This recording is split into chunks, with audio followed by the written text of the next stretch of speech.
Hey there, friends and foes. This is Back at the Cereal Box, Patreon exclusive Wednesday Night Bites. I am your host, the prophet of pop culture, John Pike. You can call me Johnny.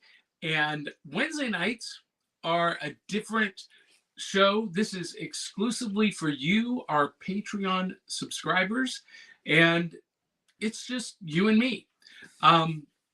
We're just going to get together and have a chat about what's going on.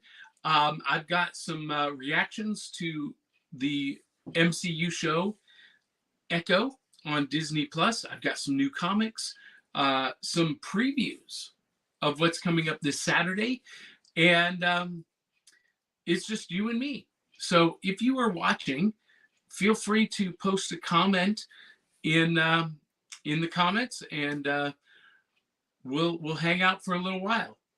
So anyway, I need to acknowledge our Patreon subscribers, supporters, and to do that, let's see, I had to change that. Thank you to you guys who are our Cereal Box Super Friends, and we couldn't do this without you. And of course, here on Wednesday Night Bites, that's the wrong card. We're not nearly as polished on Wednesday nights as we are on Saturday mornings. But Wednesday Night Bites, we're still going to be talking about Saturday. Do what you want on Saturday. Ride your bike, watch cartoons, eat whatever the heck you like. Hey there, we live for Saturday. And I did that backwards. But playing around with a new theme song. So let's talk new comics. Yum! Today is New Comics Day in the United States, Wednesdays. And I went to the comic book shop on my way home.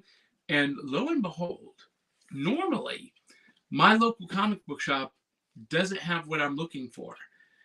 Or not everything. They have a few key titles, but indie stuff they don't usually carry, and so I have to wait till Saturday, go to the next town over. But today, my local shop had everything I wanted. It has mostly been a Marvel week. So let's talk about that, and then we'll talk about the indie stuff. So, Sensational She-Hulk #4. I'm loving this series. This is Girls' Night Out with Jen, Carol Danvers, and Patsy Walker Hellcat. And they go to Patsy's favorite nightclub. And spoiler alert, Patsy starts sensing the demons and the magic. And looks like Carol, She-Hulk, and Hellcat got their hands full. I'm loving this series by Rainbow Rowell, who is the writer, and I.G. Guerra, who is the artist. Really, really good stuff. She-Hulk Sensational She-Hulk issue #4. Then we got Sentry #2. And I'm not really sure exactly what's going on here or where this is going. I suspect that the new Sentry is not going to end up being this guy, Ryan. Basically, the Sentry died again for the third time and maybe permanently, and his powers have been distributed to several other people. But this kid, Ryan, keeps showing up and either stealing the power from the other Sentries or killing them, so that he is the only Sentry, and now he's shown up to help the Avengers. And he wants to be a member of the Avengers like the original Sentry was, but he ain't a good guy. Interesting concept. I think I know where this is going to end up, and I think I know who's going to end up with the power of the Sentry. We'll have to wait and see. And then Jed MacKay's Avengers #9. I was really excited when Jed MacKay was primed to take over this book because I love what he did on Moon Knight. And what he's doing is interesting. But I think, I mean, some great work, some great artwork. But I think where Jed MacKay has missed the mark on this book is both story arcs now. He's introduced us to new foes. First, it was the Ashen Collective, and now it's the Twilight Court. I think he has made a mistake in not having the first story arc with familiar antagonists. It would have been great if Jed MacKay had started this run with the new Avengers facing off against a new Masters of Evil.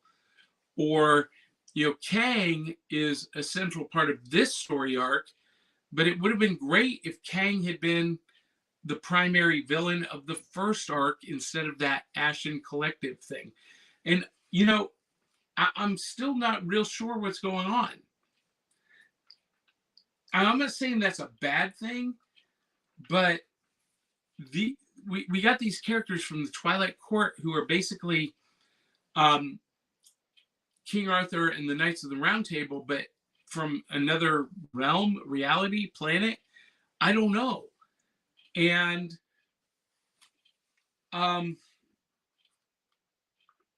they're coming to find Kang, but for every one of the Avengers, one of the Knights of the Round Table is like an equal to them in power structure. And anyway, it's I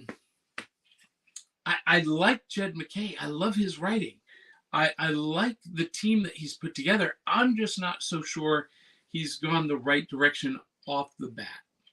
I'd love to know your opinion.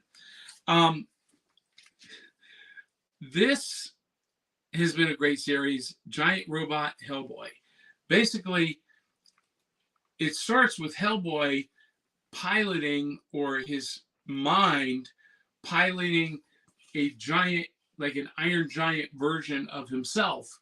But then he gets disconnected, knocked out, and now the giant's acting on its own and fighting off these kaiju on a monster island that's full of radiation.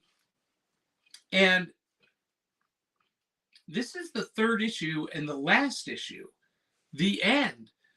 And there's so many questions unanswered. Like, who is Jean? Or is it pronounced Jian? This super spy girl who apparently now has become irradiated with the same radiation that turned the sea life on this island into giant kaiju. How did Iron Giant Hellboy become self-aware, and is he gone with this bomb blast? It shows the island being blown up at the end, and we see Iron Giant Hellboy and the bomb blast, but is he really gone? And who are the people behind it?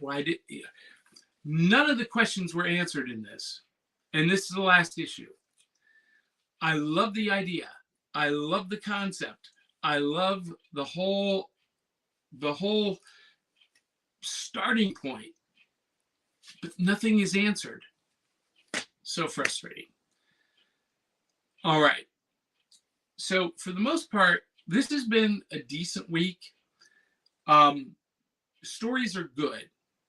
But there's one book I got that I was not expecting.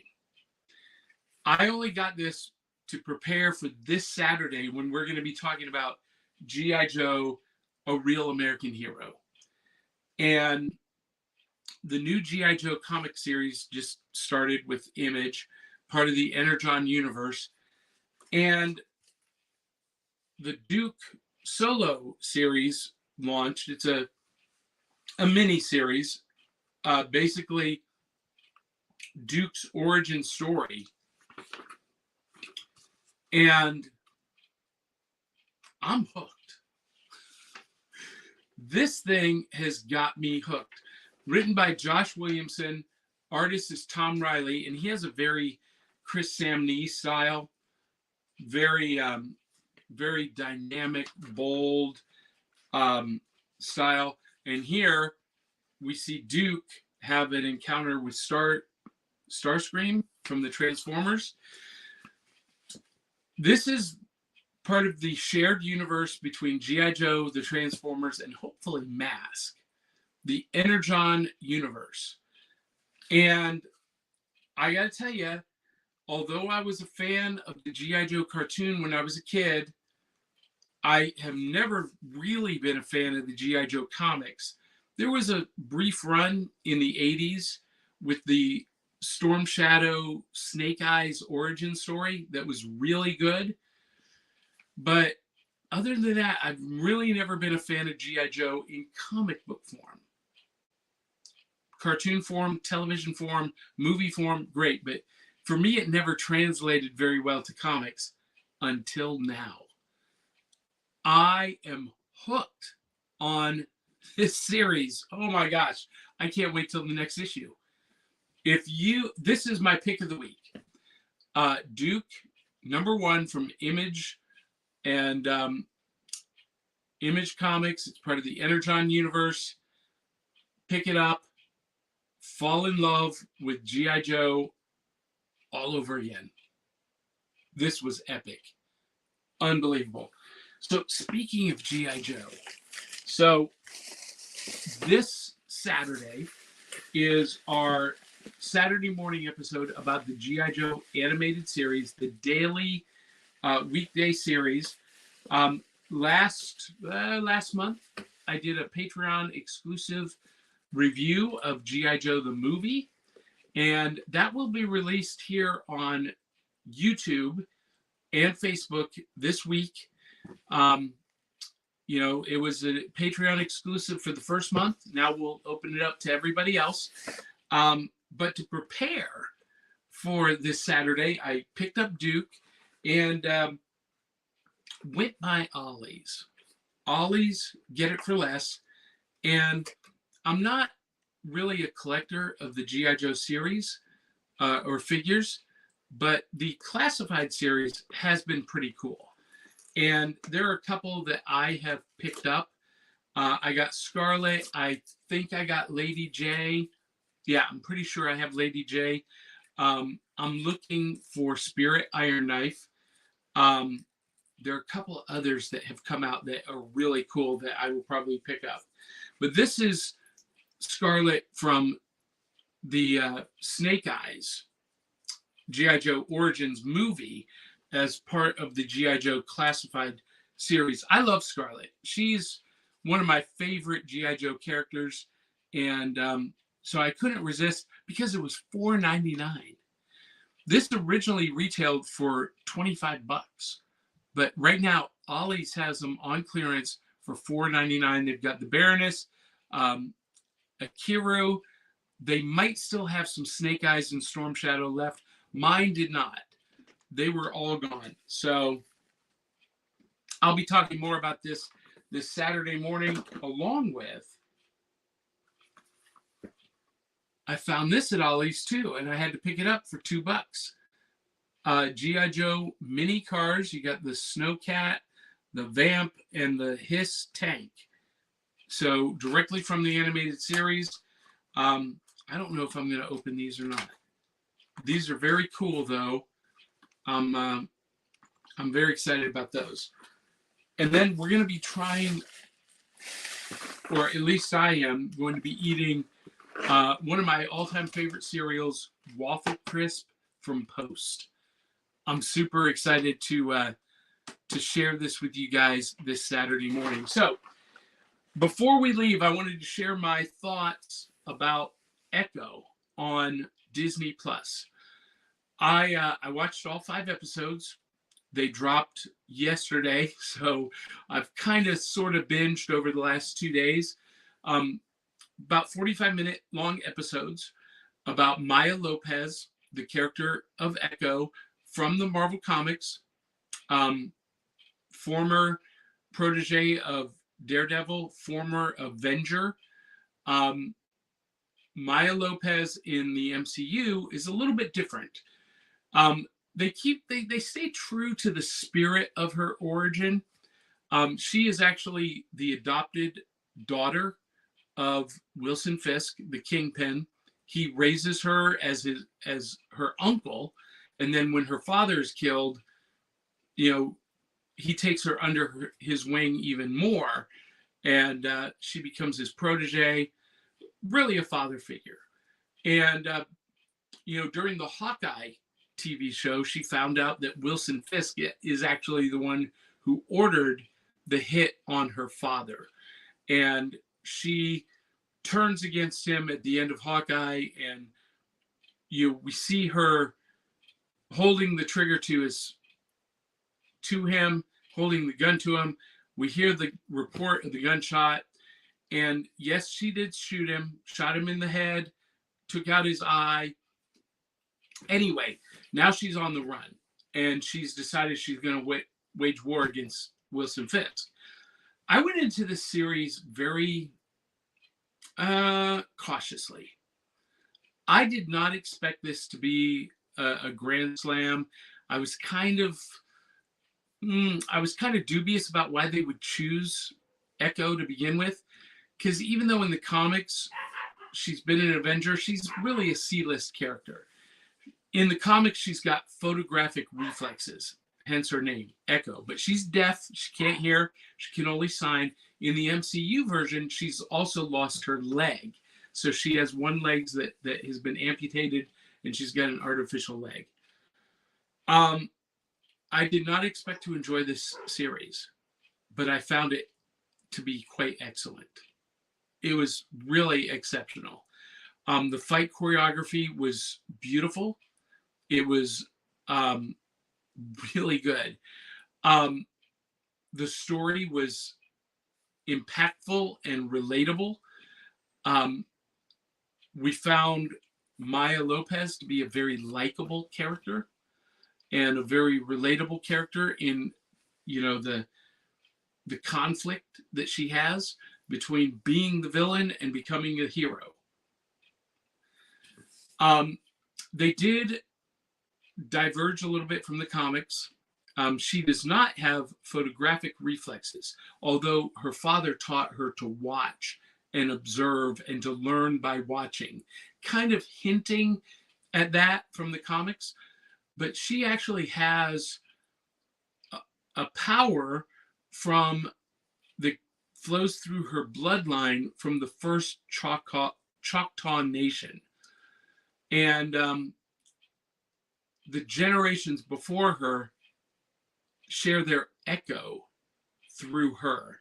Their bloodline echoes through her. So that's where her codename Echo comes from.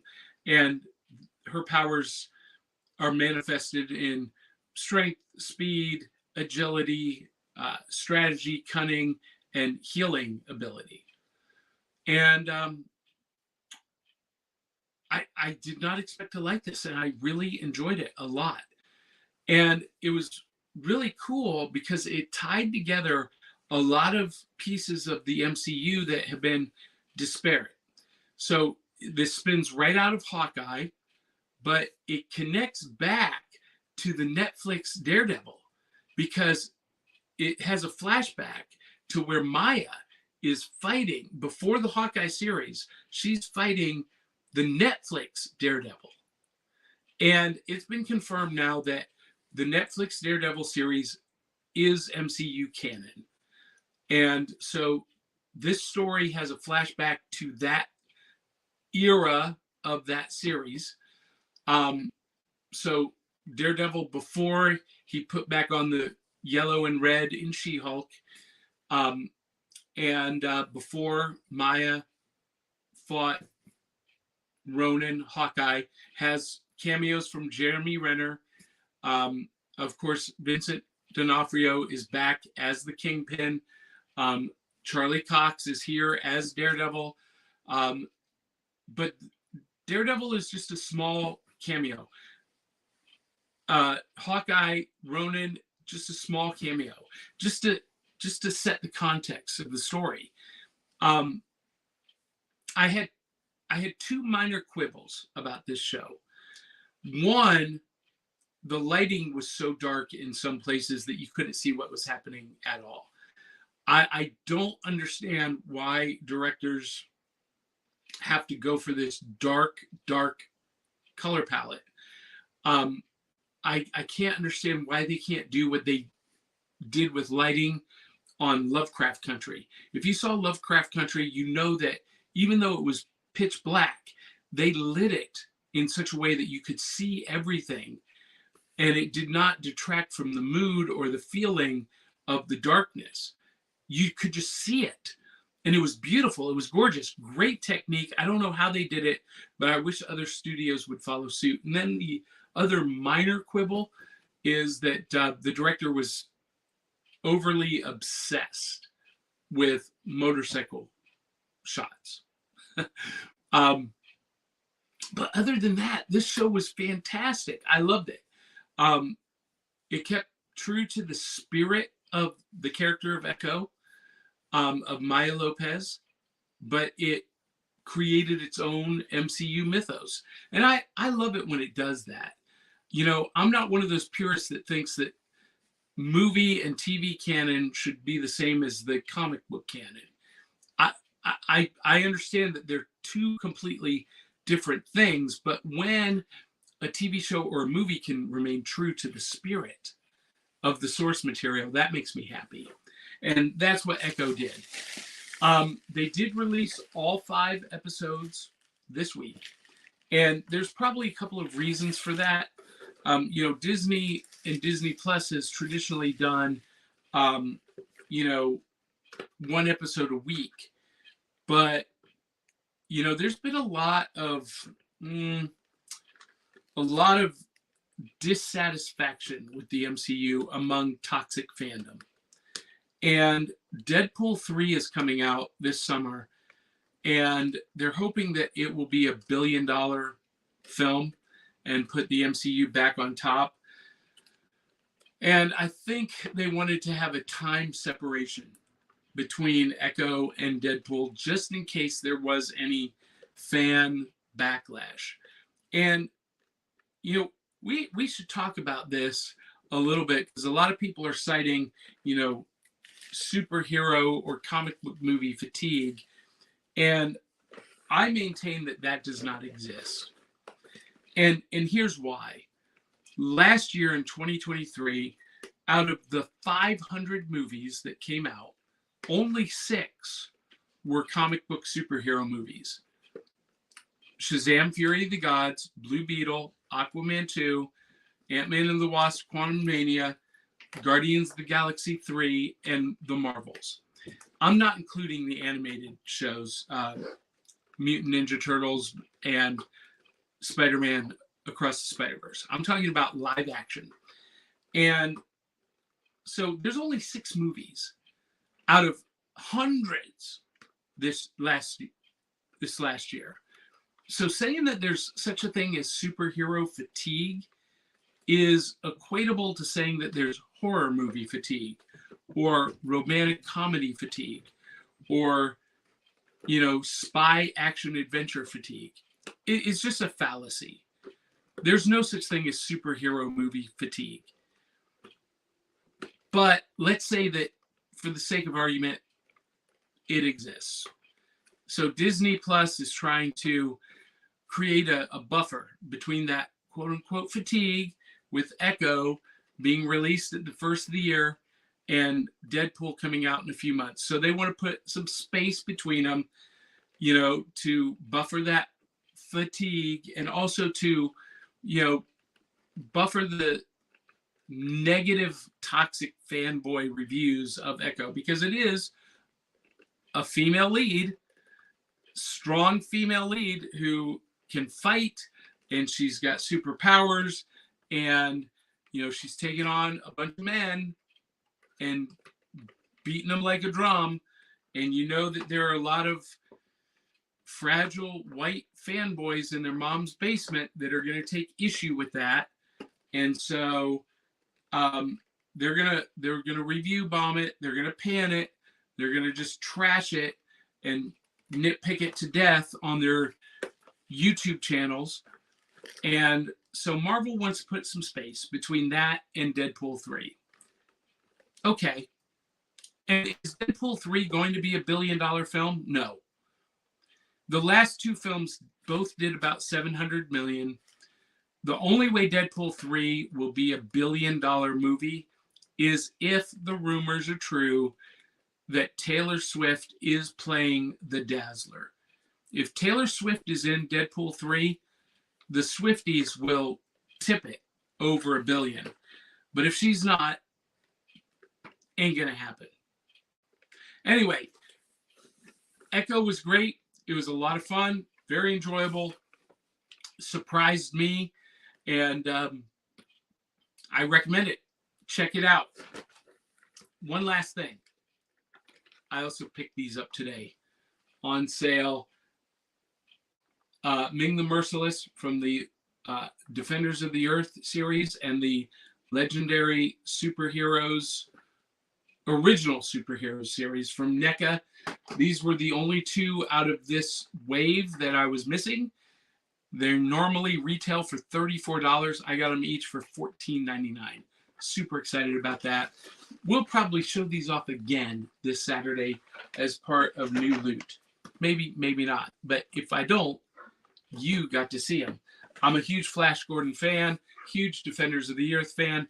That's coming up in a couple of weeks. We're going to kick off our Saturday morning 102 series with Defenders of the Earth. So you'll want to be tuning into that. Continue to support the show financially. If nothing else, like, share, post an emoji. Join us on Facebook. Join our community and, interact with us. That would be great. Whatever platform you catch us on, either on video or audio, make sure you subscribe, click that notification bell so that you never miss an episode. And above all else, tell 200-300 of your closest friends and family to come share the fun. And until the next time, love you, mean it. We'll catch you on the back of the cereal box. Comic Books for Kids provides comic books to kids in hospitals and cancer centers across the U.S. It's a place where we can all work together to make sure every child has a comic book. 100% of all proceeds go towards the kids. It's about making a difference, and while they're in the hospital, allowing them to fly like a superhero, battle dragons, or rescue teddy bears. We are in every state in the country and now support over 160 hospitals. Every month, we add more. Visit cb4k.org.